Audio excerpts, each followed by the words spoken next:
চীনে world economic ফোরামের বার্ষিক সভায় প্রধানমন্ত্রী তারেক রহমান বাংলাদেশে নতুন বিনিয়োগ ও কর্মসংস্থানের সুযোগ সম্প্রসারণের আশা। শর্তের জালে শাহজালালের থার্ড টার্মিনাল ডিসেম্বরে চালু নিয়ে শঙ্কা, জাপানি ঠিকাদারের নানা অজুহাতে বাড়ছে জটিলতা, নির্ধারিত সময়ে চালুর আশ্বাস প্রতিমন্ত্রীর। দিনাজপুর দিয়ে 4 জনকে পুশিন, নওগাঁয় শিশুসহ 9 জনকে ঠেলে পাঠানোর চেষ্টা রুখে দিল বিজিবি। দেশের সব সীমান্তে বাড়তি নজরদারি, পাহারায় গ্রামবাসীও। ফুলে ফেপে উঠছে নদ নদী, বর্ষার শুরুতে ভারী বৃষ্টি ও উজানের ঢলে বন্যার শঙ্কা, ডুবতে পারে রংপুর, ময়মনসিংহ ও সিলেটের বিস্তীর্ণ এলাকা, মোকাবেলায় প্রস্তুতি জোরদার। এবং নকআউটে ডাচদের এড়াতে গ্রুপ চ্যাম্পিয়ন হওয়ার সমীকরণ ব্রাজিলের। স্কটল্যান্ড ম্যাচে নেইমারকে নিয়ে রণকৌশল, প্রথম ফুটবলার হিসেবে 6 বিশ্বকাপে গোলের কীর্তি রোনালদোর।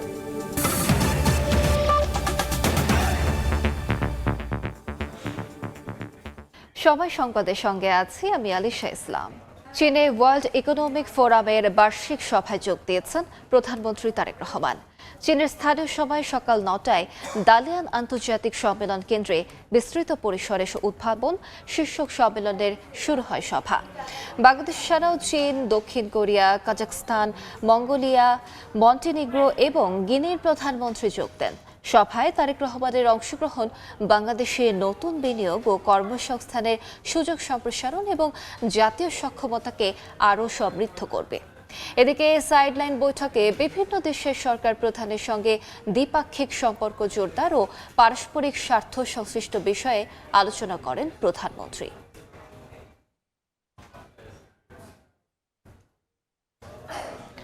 শাহজালাল বিমানবন্দরের থার্ড টার্মিনাল পরিচালনা নিয়ে একের পর এক শর্ত যুক্ত করছে জাপানি ঠিকাদার প্রতিষ্ঠান।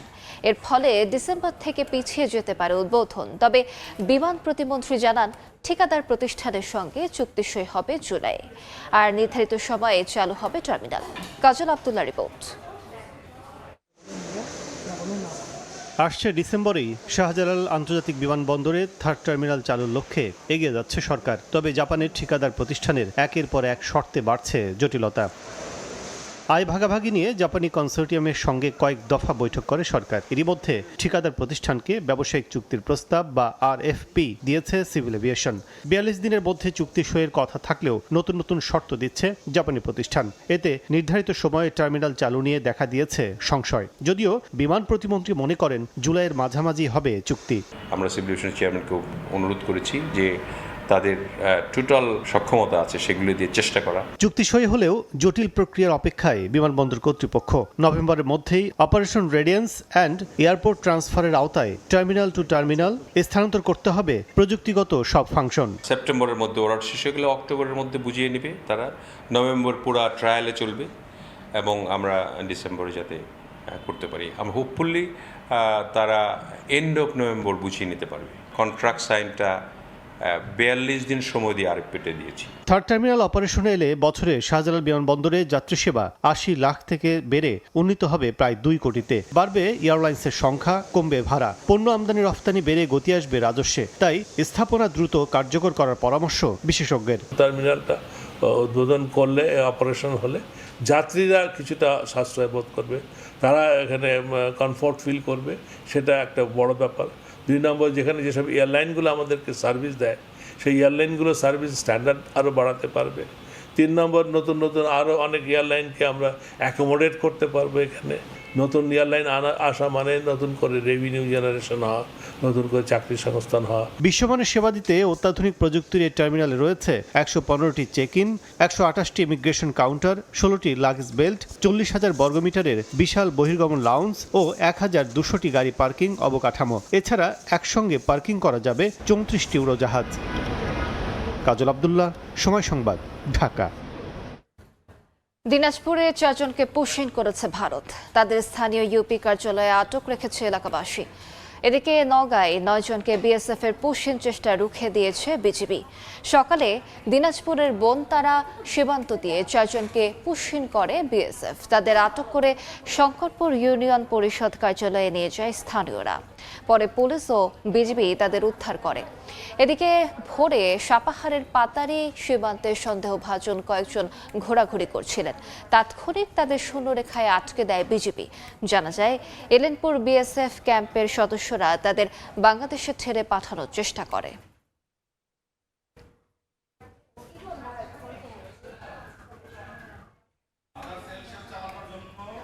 এই মুহূর্তে দিনাজপুরে আছেন সহকর্মী গোলাম নবী দুলাল এবং নওগাঁয় আছেন সহকর্মী এমআর রকি। সরাসরি প্রথমে যাচ্ছি দুলালের কাছে। দুলাল, বনতারা গিলাবাড়ি সীমান্ত দিয়ে আজ ভোর 6টায় 4 জন অনুপ্রবেশ ভারতীয় সীমান্ত দিয়ে বাংলাদেশে অনুপ্রবেশ করলে এখানকার সাধারণ যারা জনগণ তারা তাদেরকে আটক করে। পরে তাদের খবর দিলে আপনার এখানকার আনসার এবং ভিডিপিরা সেখানে যায়। পরবর্তী বিজিপিও সেখানে ঘটনাস্থলে উপস্থিত হয়। তাদের এই মুহূর্তে সদর উপজেলার 8 নম্বর শঙ্করপুর ইউনিয়ন কার্যালয়ে এখানে রাখা হয়েছে এবং আমরা দেখছি যে এ পর্যন্ত বিজিবি যেটা জানিয়েছেন তাদের জিজ্ঞাসাবাদ চলছে। তবে 29 ব্যাটালিয়নের সিও লেফটেন্যান্ট কর্নেল আরিফুজ্জামান যেটা জানিয়েছেন, তিনি বলেছেন যে সম্ভবত যেহেতু যে 4 জন এখানে আটক করা হয়েছে, 3 জন পুরুষ 1 জন মহিলা, তাদেরকে আপনার এখানে তালাবদ্ধ অবস্থায় রাখা হয়েছে। তবে 29 ব্যাটালিয়নের সিও তিনি যেটা বলেছেন সম্ভবত এটি বেনাপোল সীমান্ত দিয়ে তারা ভারতে গিয়েছিল এবং যে কোনোভাবেই হোক তারা কিন্তু আবার বাংলাদেশে আপনার সীমান্ত দিয়ে বাংলাদেশে প্রবেশ করেছে। তবে এখনও তারা নিশ্চিত না, বিষয়টি তারা জিজ্ঞাসাবাদ করছেন। তবে আমরা যেটা আনসার ভিটিভির কাছে যেটা জেনেছি, তারা যেটা বলছেন যে এই 4 জন মহিলার সাথে তারা সীমান্ত এলাকায় ঘোরাফেরা করছেন। এই সময় তাদেরকে সাধারণ জনগণ আটক করলে তাদের এখানে আপনার নিয়ে আসা হয় এবং তারা এখন তারা জিজ্ঞাসাবাদ করছেন। তবে ইতিমধ্যে আমরা যেটি জেনেছি যে দিনাজপুর সেক্টর অর্থাৎ 29 এবং 42 ব্যাটালিয়নের অধীনে আপনার দিনাজপুরে কিন্তু 144 কিলোমিটার সীমান্ত এলাকা রয়েছে। সে সীমান্ত এলাকায় কিন্তু বিজিবি কঠোর প্রহরায় রয়েছেন। তারা যেটা বলছেন যে কোনো অবস্থায় তারা পুশিং করবে না। কিন্তু ইতিমধ্যে যে 4 জনকে আমরা এখানে পেয়েছি তাদেরকে জিজ্ঞাসাবাদের পরেই জানা যাবে যে তারা কিভাবে তারা গিয়েছেন, কিভাবে তারা আসছেন, এই বিষয়টি বিজিবি নিশ্চিত করবে। ইতিমধ্যে যে নওগাঁয় রয়েছেন আমাদের সহকর্মী এমআর রকি, আমরা সরাসরি তার কাছেই যাচ্ছি। ভোর রাতে এই নওগাঁর পাতারি সীমান্তে 9 জনকেই পুশিন করা হয়েছে এবং পুশিনের এই মুহূর্তে শূন্য রেখায় অবস্থান করছে। আমরা জানতে পারছি 3 জন শিশু রয়েছে, 3 নারী এবং 3 পুরুষ। একেবারে সীমান্তের যে 0 পয়েন্ট, সেই 0 পয়েন্টে ভোর রাতে স্থানীয় বাসিন্দারা বলছে বিএসএফ তাদের আসলে কৌশলগত দিক থেকে ভিতরে বাংলাদেশের ভিতরে ঢোকানোর চেষ্টা করছিল। বিজিবির শক্ত প্রতিরোধে এই মুহূর্তে তারা সেটা ব্যর্থ হয় এবং শূন্য রেখায় এই মানবেতর জীবনযাপন করতে আমরা লক্ষ্য করছি। এবং ভারতের তপন থানা পারে যে থানা রয়েছে, সেই তপন থানার বাসিন্দা তারা রাতেই এই অপতৎপরতার মাধ্যমে বাংলাদেশের দিকে এই ঠেলে দেওয়ার চেষ্টা ছিল। এই ঠিক একই সীমান্তে গত 5 জুন 17 জনকে এই একই প্রক্রিয়ায় চেষ্টা করেছিল এবং সেই সময় কিন্তু পুশিনের বিপরীতে বিজিবির শক্ত অবস্থানে পুশব্যাক করা হয়েছে। আজকে ঠিক আবারও একই প্রক্রিয়া জেলার এরকম সাপাহার সীমান্তে একাধিকবার গত চলতি মাসে অন্তত 15 বার এরকম পুশিন চেষ্টা চালিয়েছে বলে জানিয়েছে বিজিবির পক্ষ থেকে। এবং শক্ত প্রতিরোধে এই মুহূর্তে গ্রামবাসী বিজিবির একটা শক্ত অবস্থান আমরা লক্ষ্য করছি। এবং এই সীমান্ত পয়েন্ট জেলায় প্রায় 156 কিলোমিটার সীমান্ত পয়েন্ট রয়েছে, সীমান্ত এরিয়া রয়েছে। প্রত্যেকটি সীমান্ত এরিয়া দিয়েই প্রতিনিয়তই কিন্তু তাদের এই অপতৎপরতা স্থানীয় বাসিন্দা এবং বিজিবির পক্ষ থেকে মোকাবেলা করতে হচ্ছে। এবং এখানে গ্রামবাসীরা বলছে যে ভোর রাতের দিকে তারা আসলে তাদের যে সীমান্ত রেখায় লাইট রয়েছে ঠিক সেই লাইটটি বন্ধ করে দিয়েই এই বাংলাদেশি তকমা দিয়ে বা বাংলাদেশি তাদের একটা অজুহাতে এইরকম পুশিনের চেষ্টা চলেছে। এই মুহূর্তে এই যে 9 জন একেবারে শূন্য রেখায় তাদের বেশ তপ্ত রোদের মধ্যে আমরা লক্ষ্য করছি এই অবস্থান করছি। দিনাজপুর এবং নওগাঁ থেকে পুশিনের খবর জানাচ্ছিলেন সহকর্মীরা। শুরুতে ফিফা বিশ্বকাপের খবর।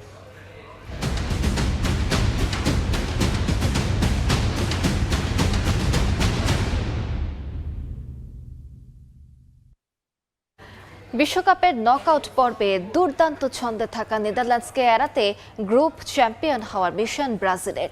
স্কটল্যান্ডের বিপক্ষে বড় জয় তুলে নিতে নেইমারকে নিয়ে রণকৌশল সাজিয়েছেন কোচ কার্লো অ্যানচেলোত্তি। বাংলাদেশ সময় ভোর 4টায় মাঠে গড়াবে ম্যাচ। যুক্তরাষ্ট্র থেকে আরো জানাচ্ছেন এসএম ইকবাল। হেক্সা মিশনে এসে ব্রাজিলের বিশ্বকাপ যাত্রা থেমে যেতে পারে রাউন্ড অফ 32 অর্থাৎ প্রথম নকআউট পর্বেই। আবার এই কঠিন পথ থেকে কিভাবে ব্রাজিল বেরিয়ে আসতে পারে সেই সমীকরণও ব্রাজিলের হাতেই। সেটা কিভাবে ব্যাখ্যা করছি।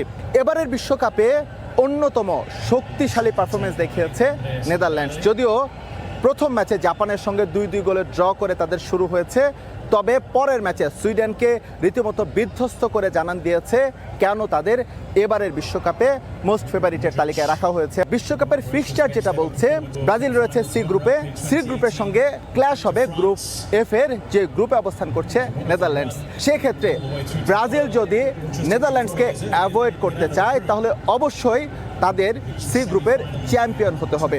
যদিও এই ম্যাচ শুরুর আগে ব্রাজিল এখনও গ্রুপের শীর্ষ পর্যায়ে রয়েছে, তবে সেটা উলটপালট হয়ে যেতে পারে তাদের গ্রুপ পর্বের শেষ ম্যাচের পর। শেষ ম্যাচে মরক্কোর সামনে একটা সুযোগ রয়েছে হাইতিকে বড় ব্যবধানে হারিয়ে গ্রুপে যে তারা গোল ব্যবধানে 2 নম্বরে রয়েছে সেটা এগিয়ে নেওয়া, অর্থাৎ শীর্ষে চলে যাওয়া। পক্ষান্তরে ব্রাজিলের সামনে কঠিন চ্যালেঞ্জ স্কটল্যান্ডকে সামলানো, কেননা স্কটল্যান্ডেরও সুযোগ রয়েছে গ্রুপ রানার্স আপ হওয়ার বা গ্রুপের তৃতীয় স্থানে থেকে বিশ্বকাপের পরের পর্বে যাওয়ার। সুতরাং সেই সুযোগটা তারা নেওয়ার জন্য সর্বোচ্চটা দিয়েই চেষ্টা করবে। যদিও বিশ্বকাপের ইতিহাস বলে বিশ্বকাপে স্কটল্যান্ড কখনোই ব্রাজিলকে হারাতে পারেনি। ব্রাজিলের সামনে হচ্ছে আসলে ইকুয়েশনটা একেবারে পরিষ্কার। সি গ্রুপের চ্যাম্পিয়ন হলে তারা রাউন্ড অফ 32-তে গিয়ে পাবে এফ গ্রুপের রানার্স আপ দলকে। সেক্ষেত্রে এফ গ্রুপের রানার্স আপ দলও যে একেবারে ফেলে দেওয়ার পাত্র তা কিন্তু নয়। এফ গ্রুপের রানার্স আপ হিসেবে আসতে পারে জাপান, যে জাপান প্রথম ম্যাচে নেদারল্যান্ডসকে 2-2 গোলে রুখে দিয়েছে। এস এম ইকবাল, সময় সংবাদ, যুক্তরাষ্ট্র। সমালোচকদের মুখ বন্ধ করে রাজকীয় প্রত্যাবর্তন ক্রিস্টিয়ানো রোনালদোর। উজবেকিস্তান ম্যাচে ওলটপালট করেছেন রেকর্ডের পাতা। একমাত্র ফুটবলার হিসেবে টানা 6 বিশ্বকাপে গোলের মালিক এখন CR7। 24 ঘন্টারও কম সময়ে ভেঙেছেন চিরপ্রতিদ্বন্দ্বী মেসির রেকর্ড, জিতেছেন ম্যাচ সেরার পুরস্কারও। ম্যাচের 6ষ্ঠ মিনিটে মুখ বন্ধ করালেন সমালোচকদের। হিউস্টন তখনও উত্তাল। 41 পেরোনো রোনালদোই যে আবারও পর্তুগালের ত্রাতা। কাজটা করে যাচ্ছেন 2003 থেকে, বয়স পেরিয়েছে 41-এর কোটা। তবুও রোনালদো আগের মতোই ভয়ঙ্কর। পরিশ্রম, একাগ্রতা আর হাল না ছাড়ার মানসিকতা। ওই গোলে ছুঁয়েছেন পর্তুগাল ইতিহাসের সর্বোচ্চ বিশ্বকাপ গোলের রেকর্ড, আর তা ছাড়িয়ে গেলেন 39 মিনিটে। দ্য গ্রেটেস্ট শো অন আর্থে তিনি এখন সবার ওপরে। শুধুই কি তাই, ইতিহাসে প্রথম ফুটবলার হিসেবে বিশ্বকাপের টানা 6 আসরে গোল। ডিআর কঙ্গো ম্যাচের পর ফুটবল পণ্ডিতদের তীর্যক সমালোচনা আর নিজের ভক্তদের আকাশ ছোঁয়া প্রত্যাশা। হিউস্টনে যেন নিজেকে আরও একবার প্রমাণের পরীক্ষা। ক্যারিয়ারের 1000তম গোল থেকে দূরত্বের সংখ্যাটা এখন 25। সেই সাথে বিশ্বের মাত্র তৃতীয় ফুটবলার হিসেবে বিশ্বকাপের মঞ্চে দেশের হয়ে সর্বকনিষ্ঠ আর সবচেয়ে বেশি বয়সে গোলের যৌথ রেকর্ডের মালিক CR7। 24 ঘন্টারও কম সময়ে পেছনে ফেললেন লিওনেল মেসিকে। বিশ্বকাপের এক ম্যাচে জোড়া গোলের তালিকায় রোনালদোর চেয়ে বুড়ো নন আর কেউ। বুড়িয়ে গেলেও ফুরিয়ে যাননি। অন্তত নামটা রোনালদো বলেই এতটুকু বিশ্বাস তো রাখাই যায়। কখনোই কিছু না জেতা পর্তুগালকে এনে দিয়েছেন 2টো মেজর শিরোপা। অর্জনের খাতায় কেবলই বাকি বিশ্বকাপ। উজবেকিস্তান ম্যাচের পর তো রোনালদো বলেই দিলেন, ফিরে এসেছি আমি। শুধু ফর্মটা ধরে রাখলেই এবারই হতে পারে সোনালী ট্রফির অপেক্ষার অবসান। আর তেমনটা হলে সর্বকালের সেরায় উঠবে পর্তুগিজ মহাতারকার নাম। নাজমুল হাসান পুলক, সময় সংবাদ। সময় সংবাদে আরো থাকছে, ডেঙ্গু মোকাবেলায় এডিসের লার্ভার খোঁজে অভিযানে টাস্কফোর্স। গুলশানের রেস্তোরাঁকে 50,000 টাকা জরিমানা, ম্যানেজারকে 2 মাসের জেল, বাসাবাড়িতে কীটনাশক বিতরণ। কোন প্রতিষ্ঠানে নকল পাওয়া গেলে সেই প্রতিষ্ঠানের প্রধানকে আইনের আওতায় আনা হবে বলে জানিয়েছেন শিক্ষামন্ত্রী আ.ন.মা এহসানুল হক মিলন। প্রশ্ন ফাঁসে জড়িত কাউকেই ছাড় দেওয়া হবে না বলেও কঠোর হুঁশিয়ারি দেন তিনি। সকালে আজিমপুর গার্লস স্কুল অ্যান্ড কলেজে ঢাকা, ময়মনসিংহ মাদ্রাসা ও কারিগরি শিক্ষা বোর্ডের কেন্দ্রীয় সচিবদের সঙ্গে মতবিনিময় সভায় মন্ত্রী আরও জানান, নকলের সহযোগীদের ধরতে সাইবার আইনে পরিবর্তন আনা হচ্ছে। শিক্ষা ব্যবস্থা ধ্বংস করতে 10 বছর ধরে ষড়যন্ত্র চলছে বলেও মন্তব্য করেন তিনি। এছাড়া 2027 সালে কারিকুলাম পরিমার্জন এবং 2028 সালে পরিবর্তনের কথাও জানান শিক্ষামন্ত্রী। 2027-এর এসএসসি পরীক্ষা আমরা নেব জানুয়ারি মাসে। নকলটা ওই প্রতিষ্ঠানে পাওয়া গেল, প্রতিষ্ঠান প্রধান ইজ দ্য রেসপন্সিবল, তাকে আইনের আওতায় আনা হবে। আমাদের প্রতিষ্ঠান প্রধানকে জোর করে তাকে আটকে রেখে সেখানে কিছু করা, সেগুলিও আইনের আওতায় আনা হয়েছে। মনে করবেন না যে আপনাকে ফোর্স করবে আর তিনি বাইরে চলে যাবেন, তা নয়। সাইবার আইন পরিবর্তন হচ্ছে, সাইবার অ্যাক্ট পরিবর্তন হচ্ছে, যেন এই সমস্ত সহযোগীরা পার না পেয়ে যায়। আবারও চোখ রাঙাচ্ছে বন্যা। দেশের ভেতরে এবং উজানে ভারতের বিভিন্ন অংশে অতি ভারী বৃষ্টিপাতের কারণে প্লাবিত হতে পারে রংপুর, সিলেট ও ময়মনসিংহ বিভাগের বহু এলাকা। দুর্যোগ মোকাবেলায় সরকারের পাশাপাশি প্রস্তুতি নিচ্ছে বিভিন্ন স্বেচ্ছাসেবী সংগঠন। শাহিন আলমের রিপোর্টে বিস্তারিত।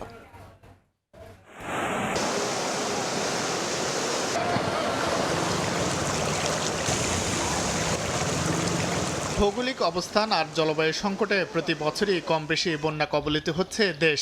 কখনো কখনো ভয়াবহ মানবিক ও অর্থনৈতিক সংকটের কারণ হয়ে উঠছে এই প্রাকৃতিক বিপর্যয়। বন্যার এবছরের পূর্বাভাসও খুব একটা স্বস্তির নয়। আগামী কয়েকদিন উজানে ভারী বৃষ্টিপাতের কারণে রংপুর, সিলেট এবং ময়মনসিংহ বিভাগ সহ দেশের মধ্যাঞ্চল বন্যায় প্লাবিত হতে পারে বলে সতর্কতা দিয়েছে সংশ্লিষ্ট দফতর। বন্যা পূর্বাভাস ও সতর্কীকরণ কেন্দ্র বলছে, আবহাওয়া পরিস্থিতি বিশ্লেষণে বর্ষা মৌসুমের শুরুতেই এবার ভারী বৃষ্টির আভাস পাওয়া যাচ্ছে। এরই মধ্যে রংপুর বিভাগের তিস্তা, ধরলা এবং দুধকুমার নদীর পানি বৃদ্ধি পেয়ে সতর্ক সীমায় পৌঁছেছে। কোথাও কোথাও দেখা দিয়েছে ভাঙন। বিপদসীমার কাছাকাছি রয়েছে সিলেটের সুরমা ও কুশিয়ারা এবং ময়মনসিংহের সমস্বরীর পানি। আগামী 3 দিনে রংপুর বিভাগের তিস্তা, ধরলা, দুধকুমার অববাহিকায় লালমনিরহাট, নীলফামারী, কুড়িগ্রাম, রংপুর জেলার এবং একই সাথে সিলেট বিভাগের সুরমা ও কুশিয়ারা সংলগ্ন সিলেট ও সুনামগঞ্জ জেলার নিম্নাঞ্চলে স্বল্পমেয়াদী বন্যা পরিস্থিতি সৃষ্টির ঝুঁকি রয়েছে। এমন পরিস্থিতিতে ক্ষয়ক্ষতি মোকাবেলায় আগাম ব্যবস্থা হিসেবে সরকারের পাশাপাশি প্রস্তুত হচ্ছে রেড ক্রিসেন্টের মতো সহযোগী সংস্থাগুলো। আমরা জানি যে বাংলাদেশ রেড ক্রিসেন্টের 68টি ইউনিট আছে। প্রত্যেকটা ইউনিটকেও আমরা এই ধরনের পরিস্থিতি সম্পর্কে সজাগ রেখেছি এবং যথাসম্ভব তাদেরকে প্রস্তুতির জন্য অর্থ বরাদ্দ এবং ত্রাণ সামগ্রী যেগুলো লাগে সেগুলো তাদেরকে দেয়া হয়েছে, যাতে তারা সাথে সাথে রেসপন্ড করতে পারে। জুনের শেষ ভাগ থেকে 2 জুলাই পর্যন্ত দেশের বিভিন্ন স্থানে এবং উজান মিলিয়ে 350 থেকে 400 মিলিমিটার বৃষ্টিপাতের পূর্বাভাস রয়েছে। শাহিন আলম, সময় সংবাদ, ঢাকা। সময় সংবাদে আরও থাকছে, ইরানে হামলা বন্ধে এবার মার্কিন সিনেটেও বিল পাশ। সামরিক অভিযানে লাগবে কংগ্রেসের অনুমোদন, অর্থহীন বললেন ট্রাম্প। যুদ্ধে কৌশলগত হার বাঁধছেন মার্কিনরা। এডিস মশার লার্ভা পাওয়ায় গুলশানে এক রেস্তোরাঁকে 50,000 টাকার জরিমানা করেছে ডেঙ্গু মোকাবেলা গঠিত টাস্কফোর্স। সকালে স্থানীয় সরকার প্রতিমন্ত্রী বীর শাহে আলমের নেতৃত্বে টাস্কফোর্স গুলশানের বিভিন্ন এলাকা পরিদর্শন করে। এ সময় জরিমানার পাশাপাশি রেস্তোরাঁ ম্যানেজারকে 2 মাসের জেল দেন ভ্রাম্যমাণ আদালত। প্রতিমন্ত্রী জানান, সপ্তাহে 3 থেকে 4 দিন এই অভিযান চালানো হবে। জনস্বার্থে জমে থাকা পানি পরিষ্কারে নাগরিকদের উদ্যোগী হওয়ার আহ্বান জানান তিনি।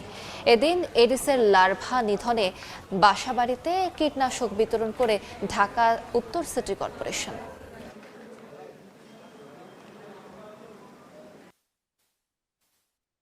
জনসচেতনতা, জনসম্পৃক্ততা এবং অ্যাডিস মশার উৎসস্থলগুলি, সোর্সগুলি দূরীকরণের জন্য যে কার্যক্রম, এটা আমরা অব্যাহত রাখবো। তবে আপনাদের মাধ্যমে আমি নগরবাসীকে আবারও বিনীত অনুরোধ করি, আপনারা একটু আপনাদের বেলকুনি, টপ, ছাদ, নিচের অংশগুলো পরিষ্কার পরিচ্ছন্ন রাখবেন। শ্রম আইন লঙ্ঘনের মামলায় গ্রেফতার নাভানা গ্রুপের ভাইস চেয়ারম্যান সাজিদুল ইসলাম শুভ্রকে জামিন দিয়েছেন আদালত। পরোয়ানা থাকায় রাতভর অভিযানের পর ভোরে তাকে গ্রেফতার করে পুলিশ। মঙ্গলবার রাত 11টার দিকে বনানী ডি ব্লকের 15 নম্বর সড়কের 54 নম্বর বাসায় অভিযান চালায় তেজগাঁও শিল্পাঞ্চল ও বনানী থানা পুলিশ। শুরুতে ভবনে প্রবেশে কয়েক দফায় বাধার মুখে পড়ে আইনশৃঙ্খলা বাহিনী। পরে রাতভর অভিযানে ভোরে ওই বাসা থেকে নাভানা গ্রুপের ভাইস চেয়ারম্যানকে গ্রেফতার করা হয়। পরে সকালে শ্রম আদালতে তোলা হলে শুভ্রসহ 4 আসামির 4 জনের জামিন মঞ্জুর করেন বিচারক। শ্রম আইন লঙ্ঘনের মামলায় গত 3রা মে নাভানা গ্রুপের মালিক পক্ষের 4 জন সহ 8 শীর্ষ কর্মকর্তার বিরুদ্ধে গ্রেফতারি পরোয়ানা জারি করেন আদালত।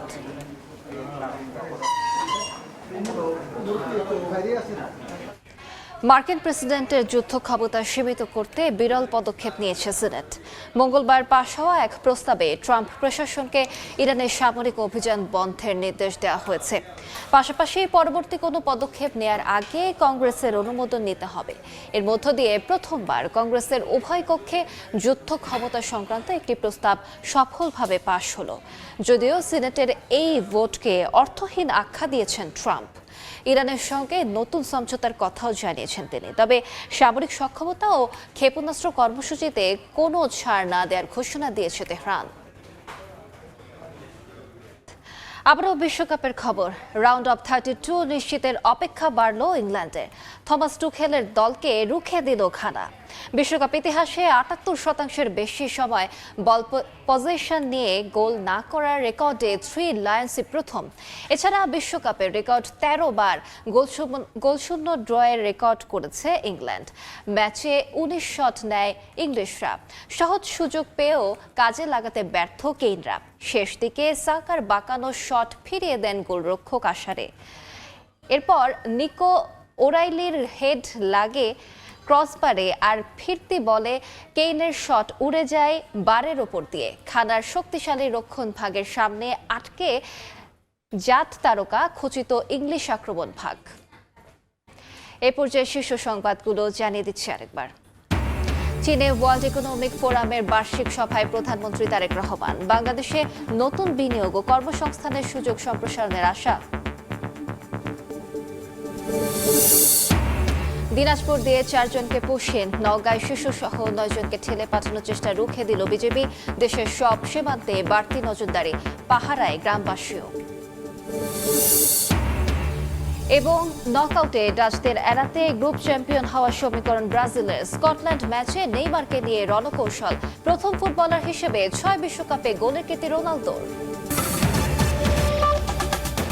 এই ছিল দুপুর 12টার সময় সংবাদে। দর্শক, বিশ্বকাপ ফুটবলের মহাযজ্ঞ সরাসরি সম্প্রচার করছে সবাই টেলিভিশন। দেখতে চোখ রাখুন সময়ের পর্দায়। এরপর খেলার সময়ের সঙ্গে থাকবেন মাকসুম আলম খান। আলিশা ইসলাম, ধন্যবাদ। খেলার সময় নিয়ে আসছি কিছুক্ষণ পর, সঙ্গেই থাকুন সময়ের।